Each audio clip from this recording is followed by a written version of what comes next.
Hi friends, ಜೀವನದಲ್ಲಿ ಚಿಕ್ಕ ಪುಟ್ಟ ಸಂಗತಿಗಳು ಎಷ್ಟೊಂದು ಖುಷಿ ಕೊಡುತ್ತಲ್ವ.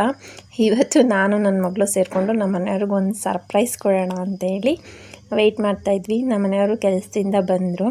ಅವ್ರಿಗೋಸ್ಕರ ಒಂದು ರೈನ್ ಕೋಟ್ ತೊಗೊಂಬಂದಿದ್ವು. ಪಾಪ ಅವ್ರದ್ದು ಹಳೇದು ಇತ್ತಲ್ಲ, ಅದು ಹಾಳಾಗೋಗಿತ್ತು.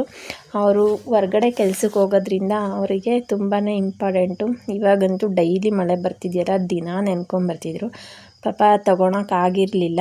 ಅದಕ್ಕೆ ನಾನು ನನ್ನ ಮಗಳು ಇವತ್ತು ಸೇರಿ ಅವ್ರಿಗೋಸ್ಕರ ರೈನ್ ಕೋಟ್ ತೊಗೊಂಬಂದು. ನಮ್ಮ ಮನೆಯವ್ರಿಗಂತೂ ಫುಲ್ಲು ಖುಷಿಯಾಗೋಯ್ತು ರೈನ್ ಕೋಟ್ ನೋಡಿ.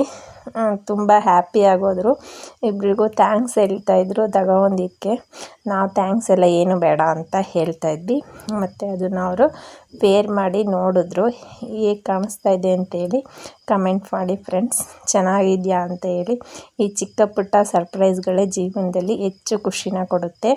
ದಯವಿಟ್ಟು ಯಾರು ನನ್ನ ಚಾನಲ್ನ ಸಬ್ಸ್ಕ್ರೈಬ್ ಮಾಡ್ಕೊಂಡಿಲ್ಲ ಅಂದರೆ ಪ್ಲೀಸ್ ಸಬ್ಸ್ಕ್ರೈಬ್ ಮಾಡ್ಕೊಳ್ಳಿ, ಫಾಲೋ ಮಾಡಿ. Thank you.